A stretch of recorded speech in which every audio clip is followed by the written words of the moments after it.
오늘은 복음은 예수 그리스도라는 말씀으로 설교하도록 하겠습니다. 그리스도인이라면 복음이 중요하다는 것을 잘 알고 있을 것입니다. 교회를 다니면서 수없이 많은 복음에 대한 이야기를 들었을 것입니다. 교회의 사명은 세상에 복음을 전하는 것이고, 복음을 전하는 것이 세상에서 교회가 존재하는 이유라고 합니다. 우리의 가족과 이웃에게 복음을 전해야 하고, 더 나아가 세계 열방에 복음을 전해야 한다고 많은 이야기를 들었을 것입니다. 또 우리의 교회는 복음적이어야 하고, 우리의 삶 또한 복음적이어야 한다고 말합니다. 이처럼 교회는 복음을 빼놓고는 어떤 이야기도 할 수 없을 것입니다. 그러나 정작 중요한 것이죠. 그 복음이 무엇인가? 그러나 정작 중요한 것이죠. 그 복음이 무엇인가? 그에 대해 그러나 정작 중요한 것이죠. 그 복음이 무엇인가에 대해서는 자세하게 듣지 못하는 것이 우리의 현실입니다. 그래서 우리에게 복음이 뭐냐고 묻는다면 선뜻 대답을 못하는 경우가 많습니다. 요즘은 교회에서 복음을 살라라는 말이 유행하고 있습니다. 만약 여러분이 정말 복음이 무엇인지 알았더라면 복음을 살라라는 말이 무슨 뜻인지 이해가 안 될 것입니다. 복음을 살라, 복음을 살라. 그게 무슨 뜻인가요? 의미상 전혀 맞지 않는 말입니다. 새롭게 워딩을 바꿔서 뭔가 멋있게 보이려는 의도인 것이죠.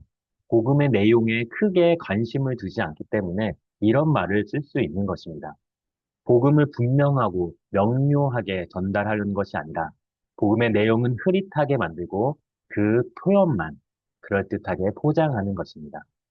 그래서 그리스도인들이 복음의 본질에 도달하는 것을 방해하는 것이죠. 우리는 그런 표현이 아니라 복음의 본질에 관심을 기울여야 합니다. 복음의 문자적 의미는 굿뉴스, 우리말로 하면 좋은 소식입니다. 기쁜 소식, 복된 소식이라고 할 수 있습니다. 그러면 복음은 좋은 소식인데, 그러면 어떤 좋은 소식인가? 그것은 하나님께서 죄인인 인간을 구원하실 것이라는 좋은 소식입니다. 아담은 그의 불순종으로 인해 이 세상에 죄가 들어오게 하였고, 그 죄로 인해 하나님과의 관계가 끊어졌습니다. 그 관계가 끊어질 뿐만 아니라 하나님과 원수가 되었습니다. 아담뿐만 아니라 아담의 후손 모든 인간은 죄인이 되었고 하나님께 대한 적대감을 품게 되었습니다. 결국 그 끝은 영원한 형벌과 영원한 죽음만이 기다리는 그런 운명이 되었습니다. 그러나 은혜가 풍성하신 하나님께서 예수님을 이 땅에 보내주셔서 그가 우리의 죄를 위하여 십자가에 죽으시고 부활하셨습니다. 그래서 그를 믿는 자는 모든 죄를 용서받고 하나님과 화목하게 되고 하나님의 자녀가 되어 구원을 받고 천국에 들어갈 수 있게 된 것이죠. 이것이 복음입니다. 보통 전통적으로 복음을 이렇게 설명합니다. 이 복음은 참으로 맞는 것입니다. 이 복음은 진리입니다.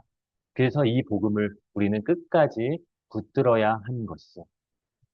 그런데 여기서 이 복음에 대해서 좀 자세하게 살펴보도록 하겠습니다. 장점과 단점을 찾을 수 있는데요. 먼저 장점은 복음을 훌륭하게 요약했다는 것입니다. 그래서 우리가 우리 주변의 사람들에게 쉽고 간단하게 복음을 전할 수 있는 것이 장점인 것이죠. 그리고 복음의 대전제인 죄의 문제를 꼭 짚고 넘어가게 합니다. 이 세상에 태어난 모든 인간은 누구도 예외 없이 죄인이라는 것을 강조합니다. 이것이 최대의 장점인 것이죠. 만약 죄의 문제를 다루지 않는다면 그것은 복음이 아니기 때문입니다. 그러나 이 복음에는 단점이 있습니다. 첫째, 우리가 구원받는 방법에만 초점을 맞추게 합니다. 복음의 결과는 구원이 맞습니다. 천국에 들어갈 수 있게 해줍니다. 복음 속에는 구원받는 방법이 들어있는 것이 맞습니다. 그러나 어떻게 구원받을 수 있을까? 그것이 복음의 핵심은 아닌 것입니다. 복음을 구원받는 방법이라고 보게 되면 자연스럽게 두 번째 단점으로 이르게 합니다. 복음이 불신자나 초신자들에게만 필요하다는 생각이 우리 마음속에서 싹트게 되는 것이죠.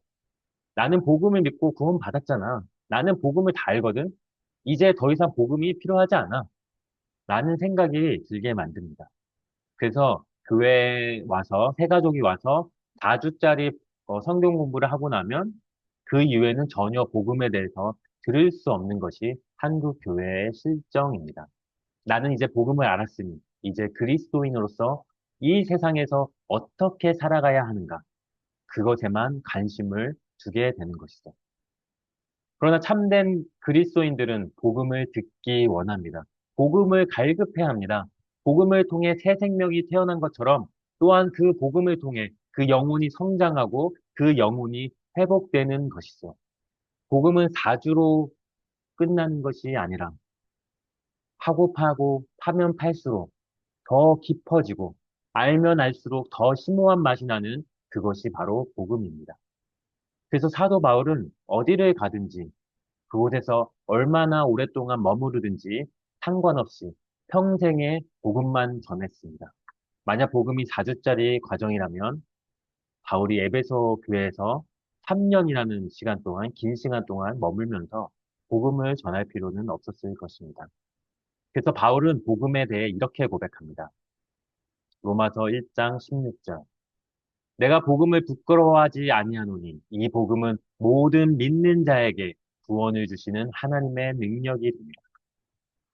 복음은 모든 믿는 자에게 구원을 주시는 하나님의 능력이다. 여기서 믿는 자라고 했습니다. 믿는 자. 이 믿는 자는 현재형입니다. 현재형. 계속 믿고 있는 것입니다. 예전에도 믿었고, 오늘도 믿고 있고, 앞으로도 믿을 것입니다. 복음은 내가 초신자 때 처음 믿고 끝나는 것이 아니라 계속 믿고 끝까지 붙들어야 하는 것이 바로 복음입니다. 이렇게 전통적인 복음에 대해서 설명드렸습니다. 이제 두 번째로 요즘은 복음을 좀 다르게 설명하는 시도들이 있습니다. 하나님 나라의 복음이라고 늘 말합니다. 예수님이 복음을 전하시면서 하나님 나라를 선포했다고 말하는 것이죠. 여기서 하나님 나라는 영역이나 공간이 아니라 하나님의 통치라고 번역을 합니다. 하나님께서 왕으로 오셔서 그의 통치를 시작하셨다라는 것이죠. 여기까지는 틀린 말이 아닙니다. 맞는 말입니다. 하나님 나라에 왕이 있고 그 왕이 다스리는 것이 맞습니다. 예수님 안에서 하나님 나라가 이미 임했고 마지막 날에 완성될 것이기 때문입니다. 그런데 문제는 여기서 한 발자국 더 나아간다는 것이 문제입니다. 그것은 예수님과 사도들의 가르침을 분리시킵니다. 왜냐하면 사도들은 십자가와 부활을 전했기 때문입니다. 특별히 사도들이 전한 십자가를 약화시킵니다. 왜 그렇습니까? 십자가를 바라보면 무엇이 떠오릅니까? 자신의 죄의 문제가 떠오르기 때문입니다. 그러나 그들은 죄의 문제를 회피하기 위해서 끊임없이 십자가를 약화시키거나 외면해 버립니다. 그래서 우리의 죄인됨을 보고 회개하고 예수께 나아가는 것이 아니라 우리의 시선을 우리 외부로 돌리게 만드는 것이죠. 이 사회의 악함을 보고 신자들은 이 땅에서 하나님 나라, 즉 하나님의 통치를 이루기 위해서 노력하라고 합니다. 이 사회의 공의와 정의가 실현되는 하나님 나라를 만들어야 한다는 것이죠. 복지 국가를 만들어야 하는 것입니다. 전쟁이 없는 평화로운 나라를 꿈꿉니다. 경제적 평등을 실현하고자 합니다. 그리고 결국 우리의 눈을 이 땅에만 집중하게 만들어버립니다. 그러면서 분명히 장소로서 존재하는 천국마저도 부인하는 것이죠. 그리고 천국이 없다면 어떻게 됩니까? 자연스럽게 천국의 반대인 지옥도 사라져 버리는 것입니다. 가장 심각한 것은 이 복음은 죄에 대해서 강조하지 않습니다. 그리고 예수님의 죽으심이 우리의 죄를 위해 그리고 우리를 대신해서 죽으셨다는 것을 가르치지 않습니다. 예수님 없는 하나님 나라입니다. 십자가 없는 하나님 나라입니다. 예수님의 피가 없는 하나님의 나라입니다. 이 나라는 인권이 존중되고 자존감이 회복되고 소외된 사람이 없는, 하나도 없는, 그들이 보기에만 좋게 보이는 그런 하나님 나라를 꿈꾸게 되는 것이죠. 인간의 노력으로 이 땅의 모든 사람들의 의견이 존중받는 그러한 민주주의가 실현되어도 아무도 소외받는 사람이 하나도 없는 평등한 사회가 되어도 누구나 자기가 하고 싶은 일을 하며 충분한 대가를 얻는 경제적 자유가 실현되어도 누구도 미래를 걱정하지 않고 그런 복지 국가가 이루어져도 그것은 하나님의 나라가 아니라 인간이 중심이 되는 그저 인간의 유토피아일 뿐인 것이죠. 그런 나라는 결코 실현될 수 없는 상상의 나라일 뿐입니다. 예수 그리스도가 없는 인간의 나라인 것이죠. 그런 인간의 나라는 마지막 가서 결국 무너져 버리고 말 것입니다. 하나님 나라는 인간이 노력해서 이루는 나라가 아니라 하늘에서 임하는 나라입니다. 예수님이 이 땅에 육신으로 오셔서 가지고 오신 그 나라처럼 예수님이 다시 하늘에서 다시 내려오실 때 가져오실 그 나라입니다. 그때야 비로소 완성되는 것이죠. 오직 믿음으로 그리스도 안에 있지 않으면 그 누구도 들어갈 수 없는 나라가 하나님 나라인 것입니다. 그들의 복음은 이렇게 선포합니다. 진노하심이 없는 하나님이 십자가 없는 그리스도의 사역을 통해서 죄 없는 인간을 심판 없는 나라로 인도하셨다. 그 복음은 하나님의 진노도 없고 십자가도 없고 죄도 없고 심판도 없는 것이죠. 왜 그럴까요? 왜 이런 복음이 생겨났을까요? 왜 진노도 없고 십자가도 없고 죄도 없고 심판도 없는 그런 복음이 이 교회 안에서 유통되고 있는 것일까요? 인본주의가 교회 안에 들어오는 것을 허용했기 때문입니다. 인본주의가 무엇입니까? 모든 것의 중심은 인간이라는 사상입니다. 인간이 가장 중요하고 인간이 우주의 중심이라는 것이죠. 그래서 인간은 가장 잘났고 가장 선하고 가장 고귀하다라고 생각합니다. 모든 생각을 인간 위주로 생각하는 것이죠. 인간은 선한 존재이기 때문에 인간은 하나님 없이 스스로 선한 것을 선택할 수 있고 하나님 없이 스스로 자신의 문제를 해결할 수 있다고 말합니다.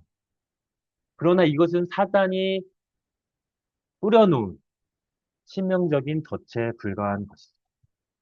왜냐하면 사단은 우리가 구원받는 것을 가장 싫어하기 때문입니다. 그래서 사단은 어떻게 해서든지 우리를 속여서 구원에서 멀어지게 만드는 것이죠. 복음 안에 인본주의를 섞어 놓아서 죄의 문제에 대해서도 외면하도록 만드는 것이죠. 그래서 예수 그리스도의 십자가를 어떻게 보나요? 그저 인간을 위한 희생적인 사랑이라고 봅니다. 그리스도께서 우리 죄를 대신해서 하나님의 형벌을 우리 대신 받은 것이 아니라 불쌍하고 연약한 사람을 위해 투쟁하다가 거대한 권력에 의해 희생당한 사람이라고 생각하는 것입니다.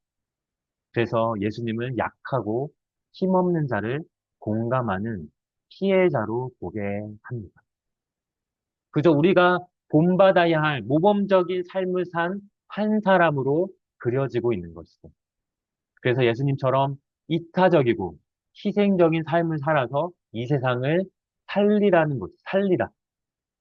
결국 그것은 우리의 관심을 어디에 두게 만들어요? 우리의 눈을 어디로 향하게 만들어요? 우리의 우리의 시야를 이 땅으로 향하게 만드는 것입니다.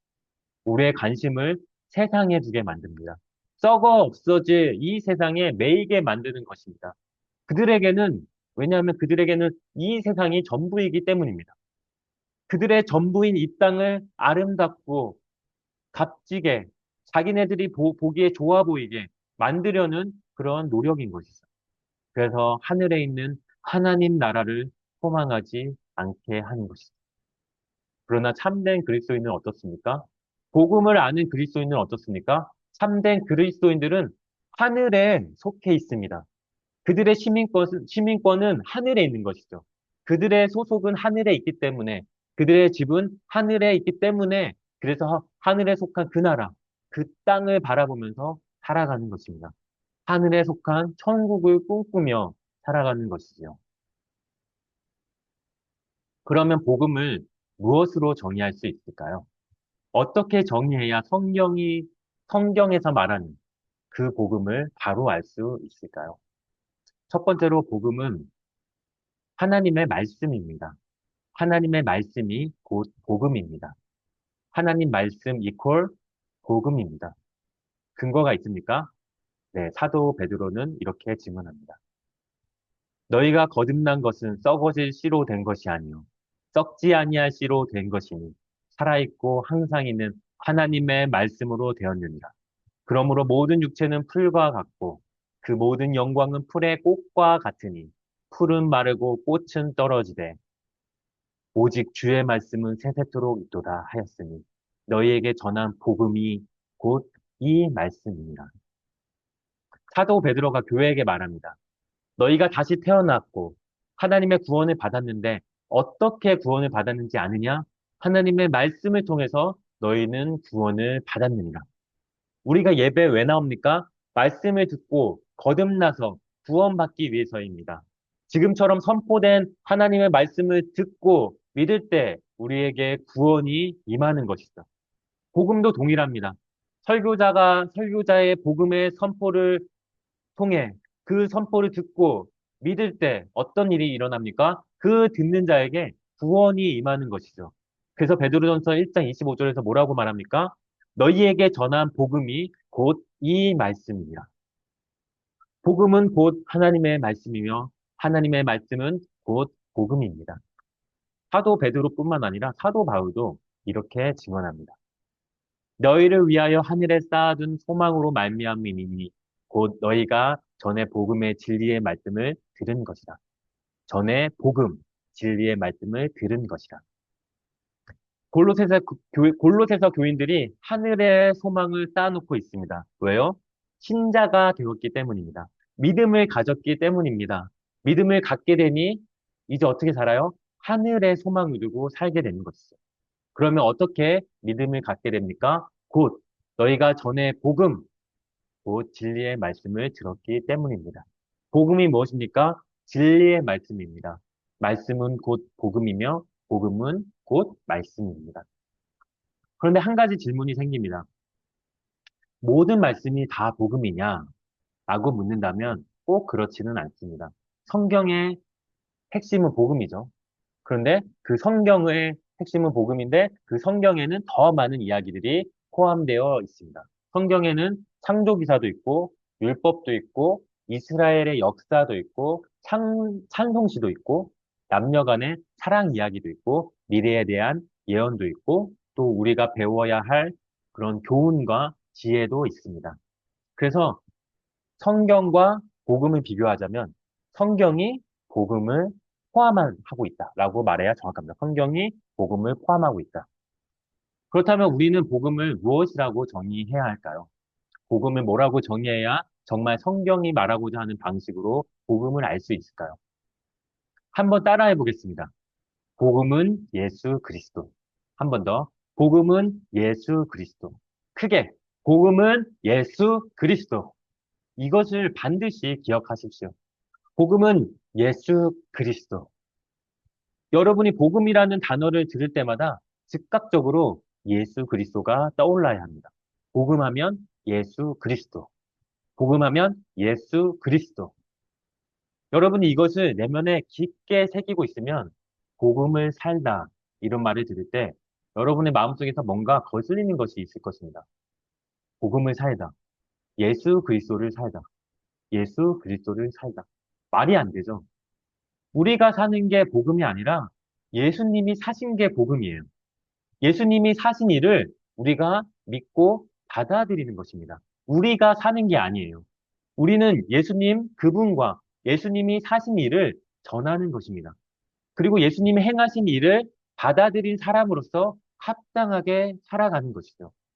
그래서 복음을 살다가 아니라 복음을 전한다. 복음에 합당한 자로 산다라고 말해야 맞는 것입니다. 그렇다면 과연 복음은 예수 그리스도인가를 따져봐야겠죠. 성경적인 근거가 있냐는 말입니다. 여러분들이 설교를 들을 때 그냥 듣는 것이 아니라 정말 그러한가, 성경의 내용과 일치하는가를 판단해야 합니다. 설교자가 한 말이 권위가 있는 것이 아니라 성경이 권위가 있기 때문입니다.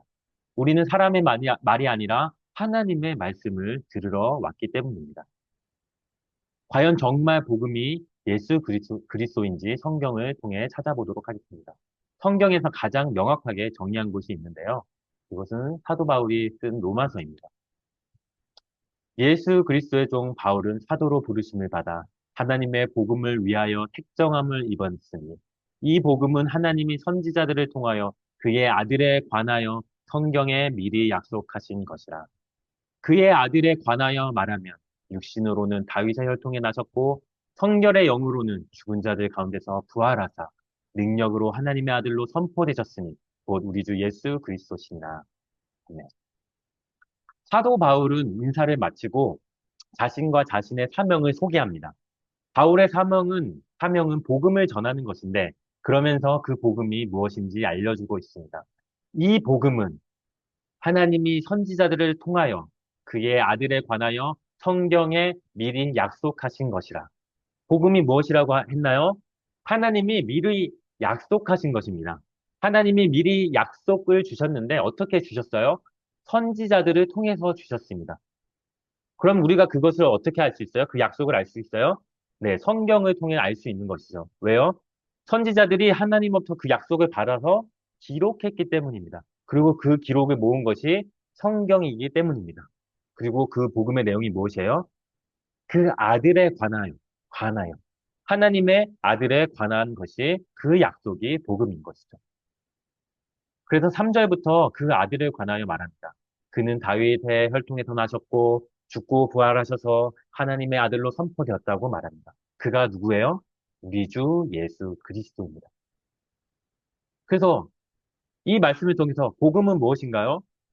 하나님의 아들 예수 그리스도에 관한 것입니다. 그래서 복음은 예수 그리스도. 우리가 외칠 수 있는 것이죠. 복음은 예수 그리스도. 그래서 바울이 로마서를 시작할 때 복음이 예수 그리스도라고 말했죠. 그런데 로마서의 끝에서도 복음에 대해서 말하고 있습니다. 로마서 16장인데요.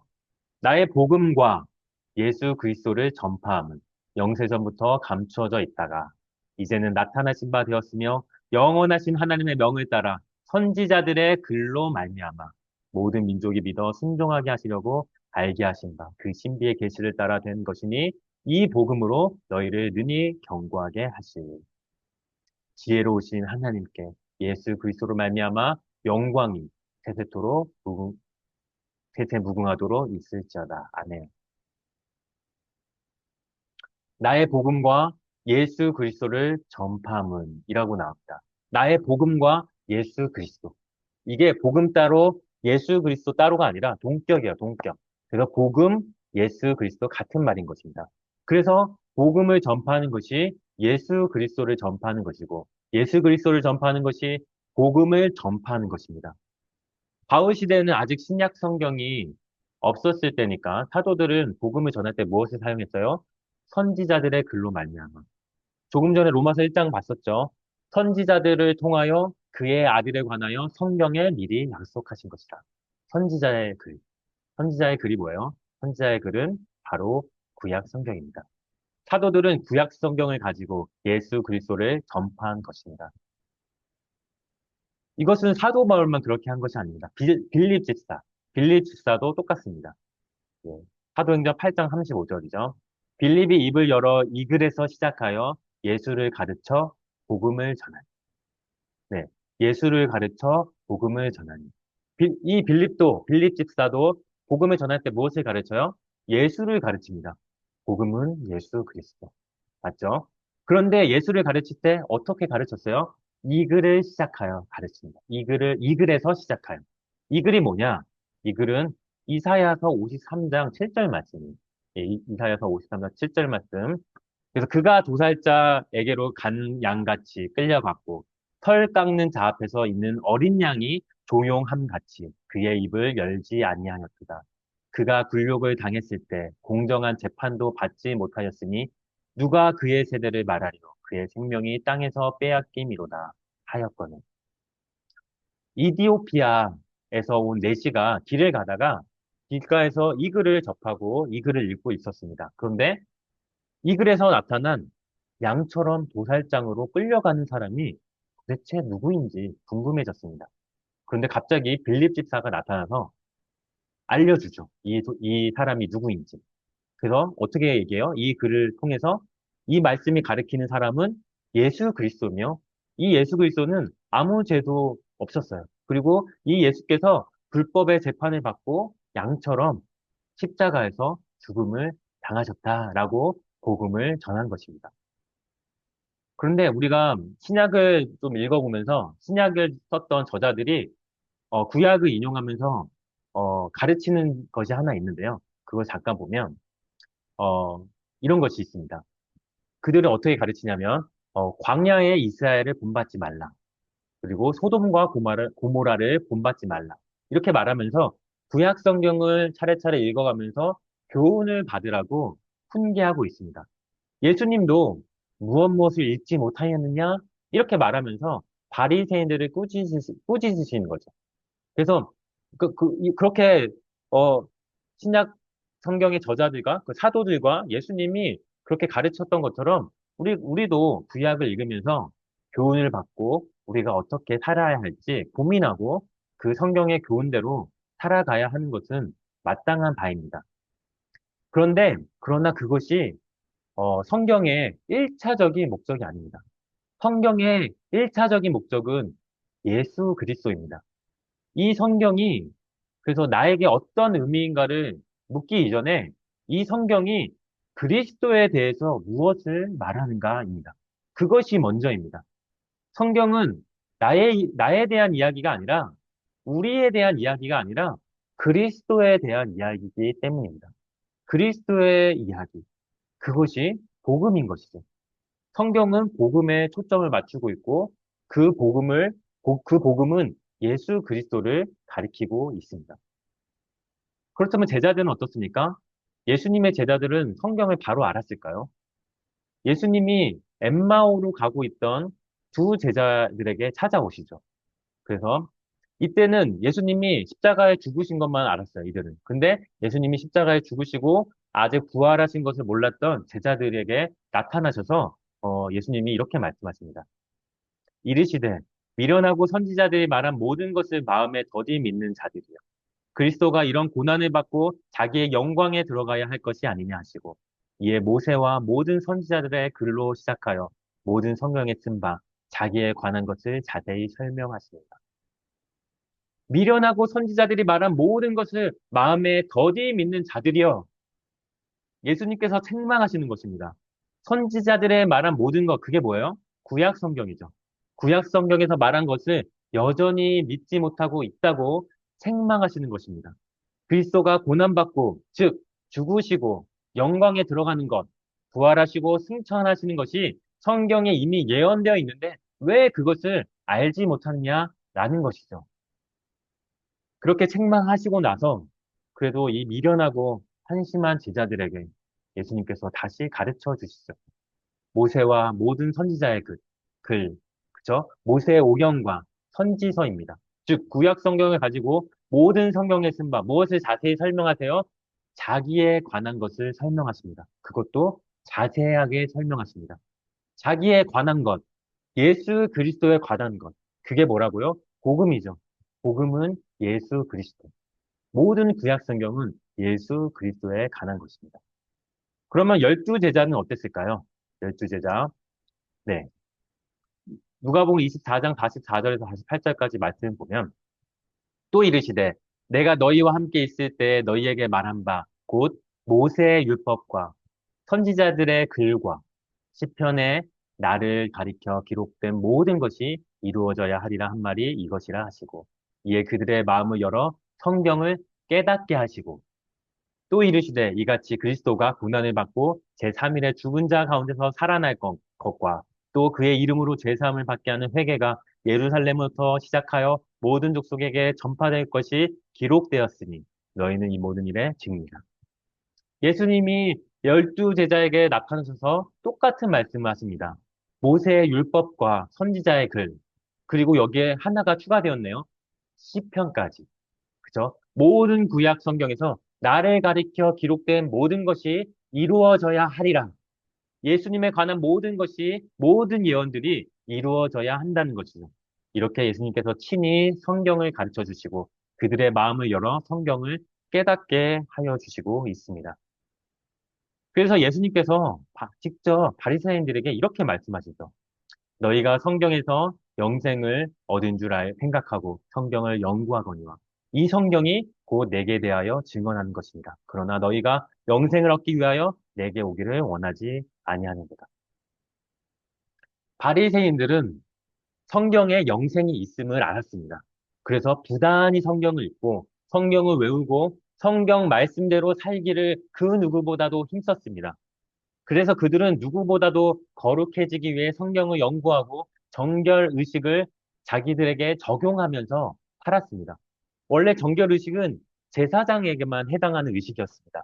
왜냐하면 제사장들은 성전에 들어가기 위해서 들어가서 제사 드리기 위해서는 보통 사람들보다 더 정결해야 했기 때문입니다. 그래서 어떤 행동을 삼가고 손을 씻고 옷을 빠는 등의 그런 정결 의식을 더 행했습니다. 그런데 바리새인들도 다른 사람들보다 더 정결해지기 위해서 어떻게 했어요? 레위기 말씀을 자기들에게 적용시켰던 것이죠. 열심히 말씀을 읽고 노력했습니다. 그러나 그들의 문제는 무엇이었어요? 성경의 핵심을 몰랐던 것입니다. 성경이 가리키는 것을 몰랐습니다. 성경의 핵심이 뭐예요? 이 성경이 곧 내게 대하여 증언하는 것입니다. 누구예요? 예수 그리스도. 이 성경이 예수 그리스도에 대하여 증언하는 것임을 몰랐기 때문에 그들이 어떻게 해요? 그렇게 밤낮으로 성경을 연구하고 읽고 외우고 그 말씀을 지켰어요. 게다가 성경에 영생이 들어있다는 것도 알았어요. 그런데 성경의 참미신 예수 그리스도께는 나아가지 않을 뿐만 아니라 결국 십자가에서 예수 그리스도를 못 박아 버리는 그 큰 악을 저질러 버리게 된 것입니다. 만약 그들이 성경을 제대로 연구했다면 어떻게 됐을까요? 그 성경에서 예수님을 발견하고 예수님께 나오게 되고 결국 그들이 바라던 영생을 얻게 되었을 것입니다. 우리들은 어떻습니까? 여러분은 이 복음에 대해서 알고 있습니까? 예수 그리스도에 대해서 알고 있습니까? 오늘날도 성경을 읽으면서 오늘 지금 나에게 필요한 적용거리만 찾고 계십니까? 오늘날 이 세상을 어떻게 살아야 할 것인가? 그것만 고민하고 계십니까? 여러분, 구약 성경은 예수 그리스도에 관한 것으로 가득 차 있습니다. 그래서 구약 성경을 읽으면서 복음을 발견해야 하는 것이죠. 구약 성경을 통해서 예수 그리스도를 만나야 하는 것입니다. 그것이 하나님께서 선지자들을 통해서 우리에게 알려주시고자 하는 바입니다. 모세를 통해서, 시편을 통해서 알려주시고자 하는 것이죠. 그동안은 감춰져 있었지만, 베일에 쌓여져 있었지만, 때가 참에 하나님의 때가 되었고, 이제 모든 민족이 그 복음을 믿어 순종하게 하시려고 그 복음을 온 열방에 선포하시고 드러내신 것입니다. 이제 거의 모든 민족들의 언어로 성경이 번역되고 어디서든 성경을 펴서 누구든지 읽을 수 있는 시대가 된 것이죠. 창세기를 보십시오. 하나님께서 여자의 후손을 약속하십니다. 그가 그리스도이십니다. 출애굽기를 보십시오. 그리스도는 6월절에 어린 양으로 찾아오십니다. 레위기를 보십시오. 민족의 죄 용서를 위해 홀로 지성소로 들어가는 대제사장으로 예수께서 서십니다. 민수기에는 장대에 달린 노뱀으로, 신명기에는 오직 말씀으로 시험을 이기신 분으로, 여호수아서에는 백성을 약속의 땅으로 이끄는 대장군으로, 사사기에서는 우리에게 구원을 베푸시는 구원자로, 사무엘 상하에서는 영원한 나라의 통치자로 오십니다. 열왕기 상하 역대하에서는 우리와 함께 하시는 성전의 영광으로, 욥기에서는 죄 없이 고난받는 의인으로, 시편에서는 푸른 초원으로 인도하는 목자가 되십니다. 잠언에서는 창조주이신 지혜이시며 아가서에서는 신부를 뜨겁게 사랑하는 신랑으로 이사야에서는 우리 대신 고난받는 종으로 예레미야에서는 눈물을 흘리시는 분으로 오십니다.